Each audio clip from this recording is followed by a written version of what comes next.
This is Sully for antisocialnews.com, and this is Monday, August the 28th, 2017. Thank you for the new subscribers. I want to let you know what this channel is all about. I like to find real news and real information from stories around the world that might not be well known in the West or in popular culture, where people are fighting for their lives or unfortunately losing them. I have the insensitive and eye-catching name Body Count Report for this series of videos because I truly believe that human life is the most precious thing on the planet, and that's why I think that only real news is news that involves human life. Welcome to the Body Count Report. We are going to start with africanews.com. They've done a piece on the Hajj 2017. Now, the Hajj, for people who don't know, is where Muslims from around the world go and visit Mecca, which is near Medina in Saudi Arabia. It's apparently it's a beautiful and life-affirming experience. And this article that is in the link list discusses the Hajj ritual and explains the significance, and also that this year most of or a large amount of the countries involved are going to be from Africa, which typically most of the people coming are from some part of Asia. So this is indicative of a cultural shift and in some ways progress. So see Africa News' take on this situation, and also reason why it is in the Body Count Report is because the Hajj is very dangerous.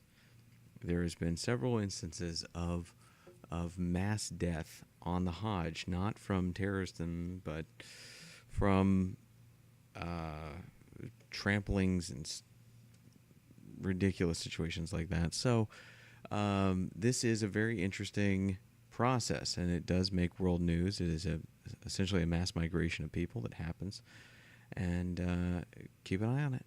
We'll be following it here on Antisocial News, and we are going to jump all the way to Israel, looking at SINWAR. Hamas doesn't want war, but is readying its forces. There's something a little disingenuous, Jerusalem Post, saying that Hamas doesn't want war when they're kind of always saber-rattling and they're always using violent rhetoric against Israel. So I don't know if you can really speak for them and say that they don't want war, because I think they kind of always do. I mean, yeah. Anyway, Jerusalem Post has an article on this as well. So does Times of Israel. And Times of Israel discusses the Hamas-Iran connection, which is very interesting. Hamas leader in Gaza, ties with Iran now fantastic. We're preparing battle for Palestine. So this is a very scary situation. Hamas is not Iran's number one choice in exporting terrorism. That would be Hezbollah, because Hezbollah is more ideologically on the same side of Islam as the Iranian government. But Hamas is a little closer. They have more availability to attack Israel on behalf of the Quds Force. So if there's a good Quds Force connection with Israel coming from the malacracy out of Iran's Shia caliphate. Well, I don't think they call it a caliphate, but Shia rule out of Qom in Iran. Well, that's a scary situation. It puts Israel right in the crossfires with Shia and Sunni ganging up on them. So keeping this in mind, now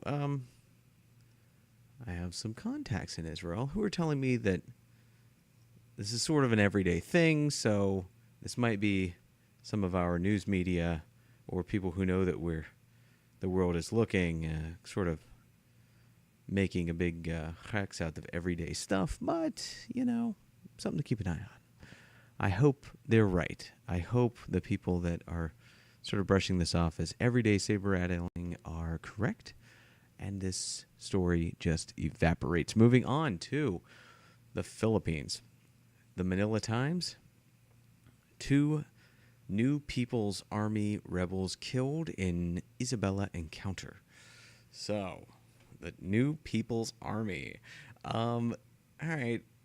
I have been talking about this situation for quite a while, and that's why I've put a link in the link list that shows a little bit about who the New People's Army are, including a link to their Wikipedia page. Here are some pictures you can find just simply by Googling New People's Army Philippines.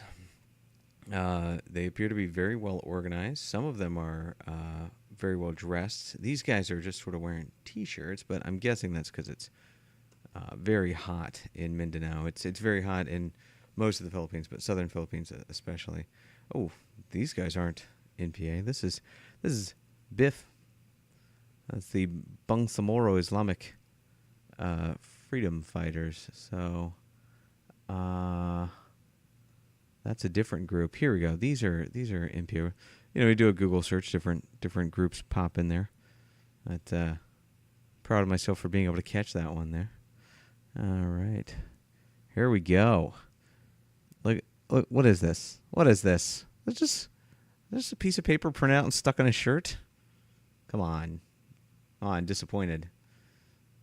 There we go. That's more properly made shirts. Got the red stars. Some of these groups are allegiant to China. Some of them are more like communist separatist groups. Wow. That is some intense face paint there. You know what? I don't want to make fun. I don't want to pick on, but that is, you got the Russian uniform, the USSR uniform, and then you've got this like county fair face paint situation going on. Not telling you how to be a militant separatist group, not at all, but that's not intimidating. It's about as intimidating as this Pudjo. All right. Moving right along. We are going to go to India for a recap of the Dera chief Gurmeet Ram Rahim story. And if you didn't follow this last week, check this out. This is a god who got convicted of rape. And because of that, there were violent clashes with the police and dozens killed. If that doesn't make sense to you, go to Times of India, go to my previous link list, and check it out. Check this story out. It's 38 people died and over 260 were injured. The violence also spilled over into neighboring Punjab, Rajasthan, and Delhi. So, crazy situation. I highly encourage just delving into the story, especially if you're interested in these world news stories that are not being widely circulated here in the United States of America or wherever you are watching this video from. And if you think I need to be covering a story that I'm not, please let me know.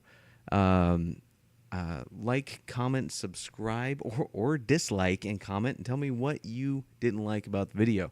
So, shout out to my friends and viewers from around the world and here at home. Thank you so much for encouraging me and keeping me on my toes. All right, like, comment, subscribe. Cheers. Have a good day.